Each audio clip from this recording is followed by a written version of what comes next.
Okay, welcome. My name's Mэтью Эштон. I'm the head of the international program at Bala-siti International School here in Kazan. Добрый день, меня зовут Мэтью Эштон, я глава международной программы в Бала-сити. Это международная полилингвальная школа в Казани. And I'm going to talk to you today about my perspective on when language teaching works and when it doesn't, only from my own experience. I'm not an academic and I'm not going to present to you today any research-based findings. I'm going to present ideas and findings from my own experience at the various schools I've worked at here in Moscow and in the UK. Хотел бы сегодня поделиться своей точкой зрения на преподавание языка. Я сразу отмечу, что я не ученый, я не академик, я всего лишь поделюсь своим опытом преподавания языка в Казанской школе, а также в Москве и в Великобритании. So, first of all, language teaching is practiced across the world. Here in Kazan, we teach Tatar, we teach Russian, we teach English. In Moscow, there was teaching of Spanish, there was teaching of English. It happens everywhere. And wherever it takes place, it either leads to success or it leads to failure. Преподавание языка – это не какая-то уникальная вещь. Язык преподают в Казани, татарский, русский, английский в Москве, в других странах, городах. И преподавание языка, оно может быть успешным и неуспешным. Now, think about what success and failure mean. And in this case, I'm going to say that success is when language teaching leads to children and learners being able to use a language in setting. It becomes part of their vocabulary. And failure means they can't. It means that they leave their language instruction without any ability to use that language. Мы можем сказать, что преподавание языка было успешным, когда ребенок начинает использовать язык в своей жизни, и преподавание языка неуспешно, когда перед ребенком стоит так называемый языковой барьер, когда он не хочет, не может использовать этот язык. And what I'll talk about today is some settings where I've seen it fail and some settings where I've seen it succeed. And I'm going to reflect and think to myself, why is that the case? And share those thoughts with you. В некоторых случаях из моей практики мне удалось добиться успеха в преподавании. Дети начинали говорить, в некоторых случаях меня постигла неудача.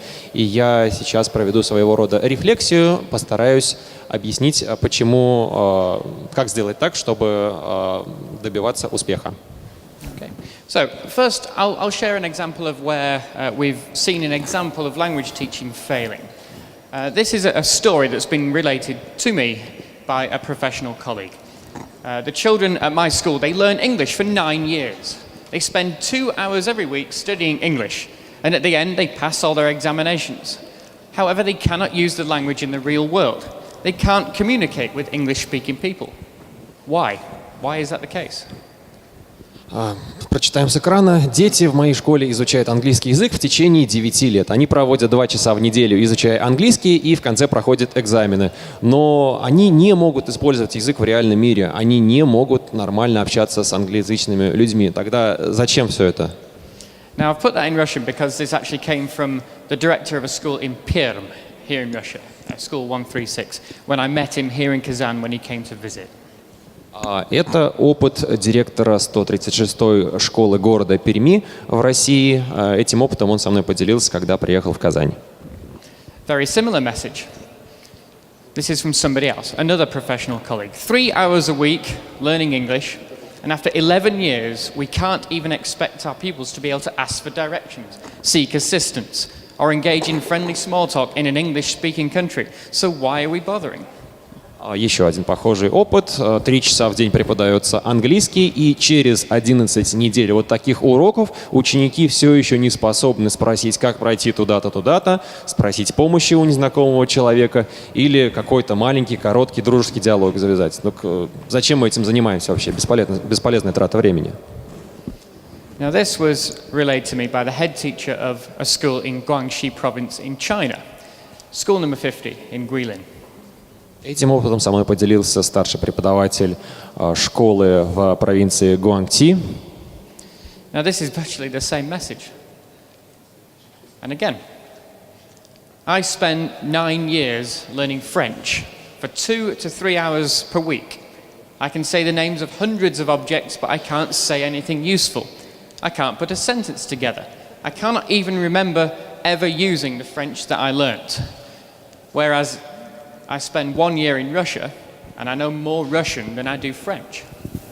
Другой пример. Человек на протяжении 9 лет, 2-3 часа в неделю изучал французский язык. Он изучил сотни названий различных предметов, но это ему никак совершенно не помогло. Он не может состряпать ни одного предложения и даже не помнит, когда он в последний раз использовал свой французский язык. В то время как, приехав в Россию, уже через год он достаточно свободно владел русским, уж безусловно лучше, чем французским. Now that's me, that's myself. Кто бы вы думаете, это было? Это я. That's my own personal reflection. Now, those are stories which seem to have a lot in common. Stories of lesson after lesson after lesson after lesson and leading to, well, no understanding of the language and no usable skills. So I regard them as stories of language teaching having failed. Наверное, у многих из нас были такие истории, когда мы учили, но не обучили, и ученики уходили без знаний, или, скажем, без полезных знаний. So let's look at the other aspect, language teaching that has succeeded.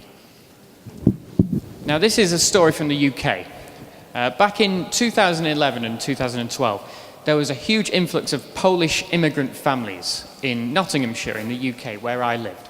And the children just came to the UK and went to normal state-run schools, and none of them could speak any English whatsoever. We're talking about 300 or 400 children in total.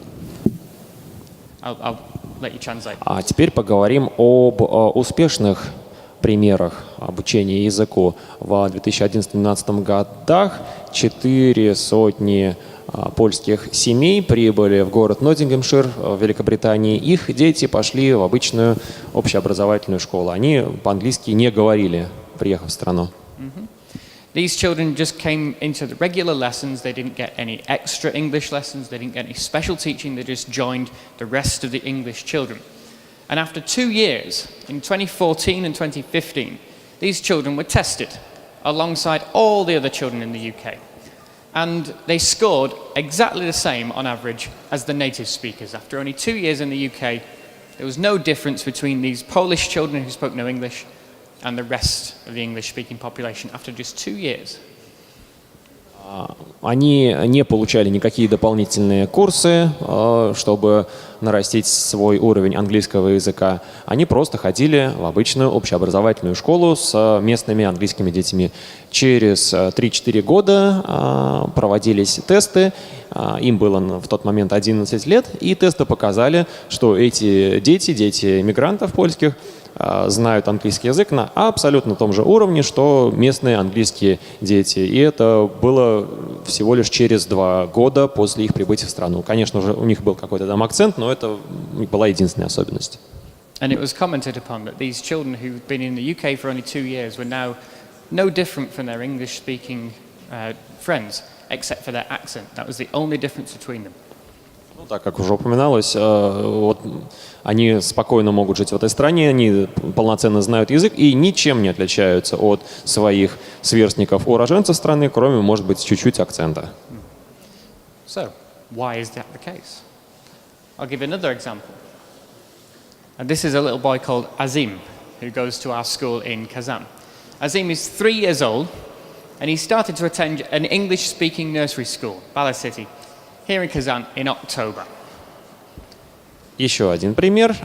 Казанский 3-летний мальчик, его зовут Азим. Он начал посещать англоязычный детский сад в Казани в октябре месяце. And during the holidays that have just gone, like 2 weeks ago, he was in a restaurant. Waiter came up to the table, and Azim said, "Excuse me, juice, please," in perfect English. And this is not the only time that Azim's done this. He asks his teachers things in spontaneous English. He doesn't need to be compelled to use English. Now that's with only 2 months of education at age 3, and he's already using English more than I've used any of the languages I was taught at school. Why is this case? What has succeeded for this child? Простой пример того, что его образование, языковое образование было успешным. Мы с ним вместе пошли в ресторан, он подозвал официанта и говорит: «Juice, please», сок, пожалуйста. Вот, совершенно спокойным, уверенным английским языком. Всего лишь за какие-то 2 месяца мы смогли поставить его на путь изучения английского языка, заинтересовать его, и более не требуется никаких дополнительных усилий, чтобы убеждать, что английский язык нужен, учи, пожалуйста, старайся. And a third example that I'm going to give is one that means a lot to me. Our grade 1 class at Bala-siti. These are our children who are aged 6, 7 years old. And at the beginning of the year, 50% of them spoke virtually no English. Еще один пример. Первоклашки из школы Бала-сити, им всем 6-7 лет. 1 сентября половина из них совершенно не говорили по-английски. And to sum up why this is a story of success, I'm going to explain what we've done in the previous week with our class. We wrote about what we did during our holidays. We've solved some worded mathematics problems, all in English. We planned a science investigation into how plants grow in English. We started to learn our English lines for our Christmas play. The children helped me organize some football matches during outside play and so much more, all in English. That's just this week alone. Значит, 1 сентября половина из них по-английски не говорила, а вот чем мы занимались на прошлой неделе с этими ребятами. Мы написали, чем мы занимались на каникулах. Мы решали математические задачки на английском. Мы занимались, такое своеобразное научное исследование произвели того, как растут растения. Мы начали заучивать роли для пьесы, которую мы планируем поставить на Новый год. Мы совместно организовали футбольный матч и делали это на английском языке. И этим не ограничивается то, чем мы занимались вот на этой неделе. So, reflecting on those stories and my experience, what happens when it fails and what happens when it succeeds? What's the difference? And I think, from my perspective, that these three things can be distilled. The difference is that in the cases where we've had success, we've had immersion, purpose, and diversification. И давайте срезюмируем, чем отличаются случаи успеха от случаев неуспеха в обучении языка.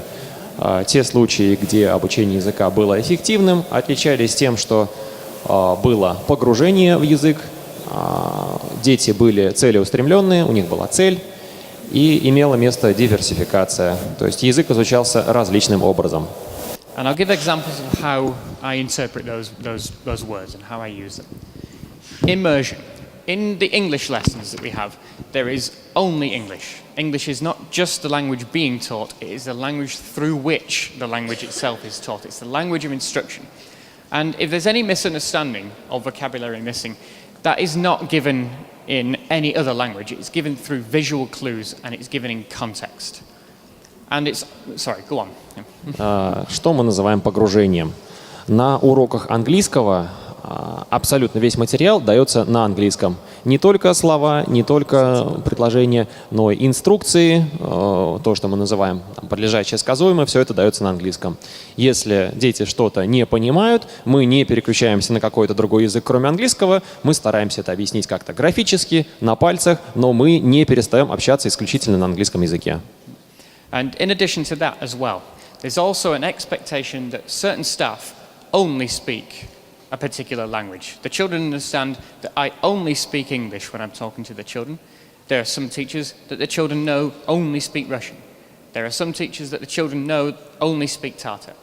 And that gives the children a very clear example of, right, I speak to this person, I must speak in English. If I speak to this person, I must speak in Tatar. When the children speak to me, there's nothing except English. And that's part of this immersion. Другой элемент погружения заключается в том, что у людей, у персонала школы, у учителей есть так называемый строгий языковой статус. Дети четко знают, что, вот, например, Мэтью говорит только на английском. Если они подойдут к нему, зададут какой-то вопрос на русском, на татарском, может быть, он и поймет, но он не будет с ними разговаривать, поэтому дети привычно, что Мэтью говорит только на английском. С Мэтью они говорят только на английском. The next consideration is purpose. Now, the language isn't just being taught so that the children can learn it, store it in their heads, and then go away. The children should have opportunities to use their language. Now, if a child is not using a language, it becomes something meaningless to them. I'm sure there's many subjects that we've all studied at school that we learnt, didn't use and therefore forgot. And that's what giving the language purpose is. It's got to be usable, it's got to have meaning. Целеустремленность при изучении языка заключается в том, что мы не должны преподавать язык только ради преподавания. Язык, который мы преподаем, он должен быть востребованным в дальнейшей жизни наших детей, чтобы их мозг постоянно тренировался, чтобы язык использовался в различных сферах жизни. As an example, at Bala-siti, in all 3 classes, we don't just teach English lessons. We teach mathematics and we teach science in English as part of the curriculum. And in our English lessons, we don't simply teach how to say things. We teach stories, we teach how to give instructions, we teach practical language skills where the children must use their English. In particular, the mathematics and the science, it is amazing how quickly the children will pick up that terminology if it's all given in English. Мы преподаем английский язык в Бала-сити не только на уроках английского языка, но мы также преподаем английский на уроках математики, естествознания. Эти уроки у нас даются на английском языке. На уроках английского мы не только заучиваем грамматику, но мы рассказываем истории. Мы делаем так, чтобы английский был средством, а не самоцелью. And I'll give an example of that at the end, a practical example. Diversification. When the lesson finishes, the language doesn't go away. When children understand that we only speak English in English lessons, as soon as they get out of the English lesson and they revert back to whichever native language they have, well, we're losing a big opportunity to reinforce that language.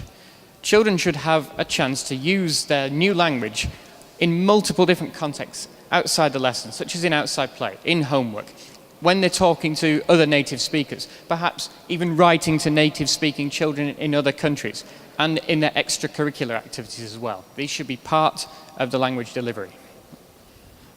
Зачастую бывает так, что дети, когда заканчивают урок английского языка, они переключаются обратно на свой родной язык, и английский язык откладывают до следующего урока.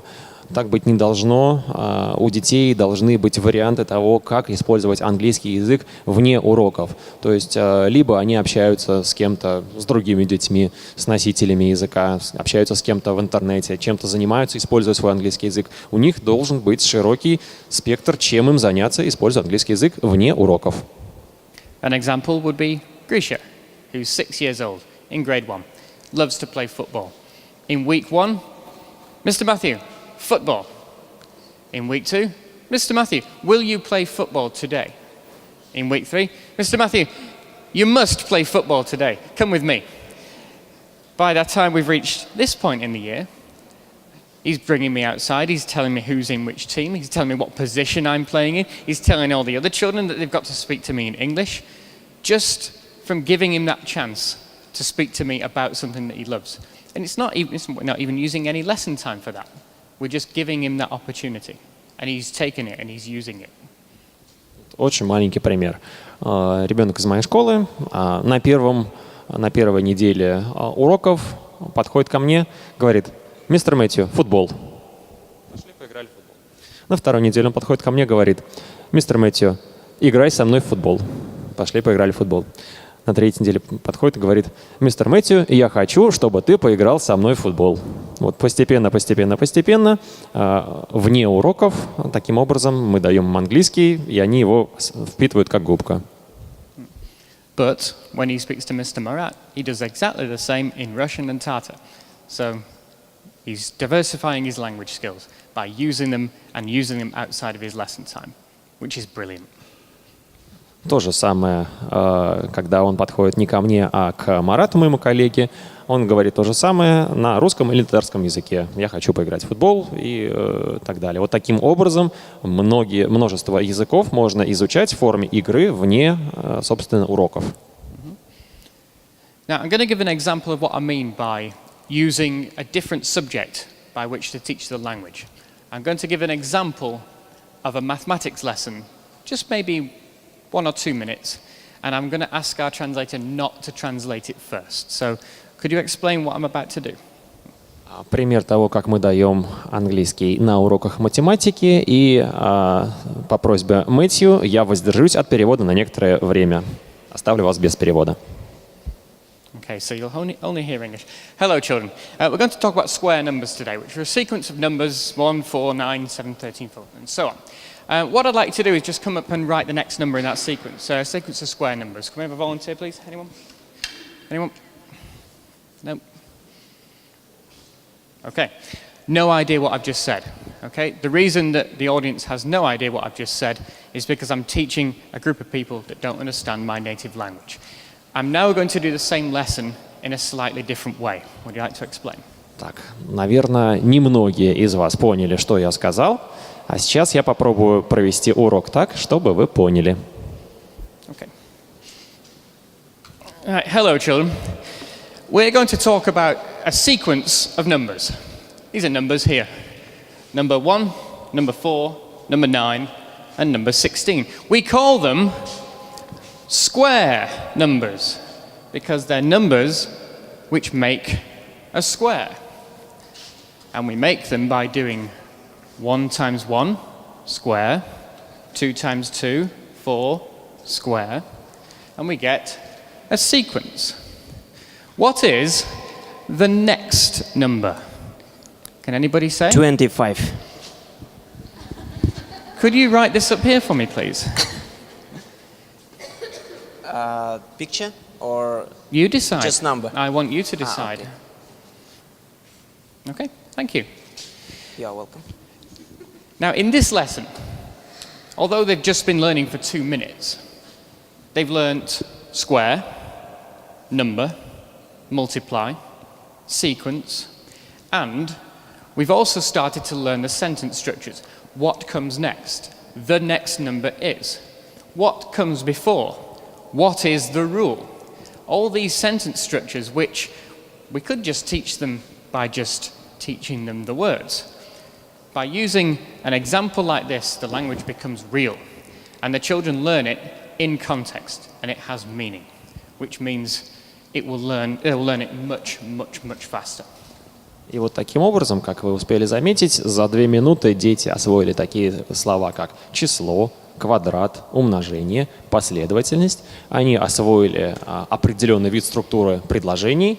Таким образом, мы преподаем им язык в контексте. So, in conclusion, I would say that the one thing I believe above all else, if you want children to learn a language, give it meaning, give it purpose, and give them multiple diverse opportunities to learn it. And they will, because they'll learn to love it and they'll learn to bring it to be part of how they communicate with the world around them, rather than it just be something that exists only in those lessons. And that's me done. Поэтому, если вы хотите, чтобы на ваших уроках в вашей школе дети сумели изучить язык, чтобы они успешно изучили язык, поставьте перед ними цель, поставьте перед ними несколько способов, путей достижения этой цели, и все произойдет само собой, потому что дети любопытные, любознательные, общительные. Вот примерно так это работает. Thank you very much for listening. Спасибо за внимание. Thank you, Matthew.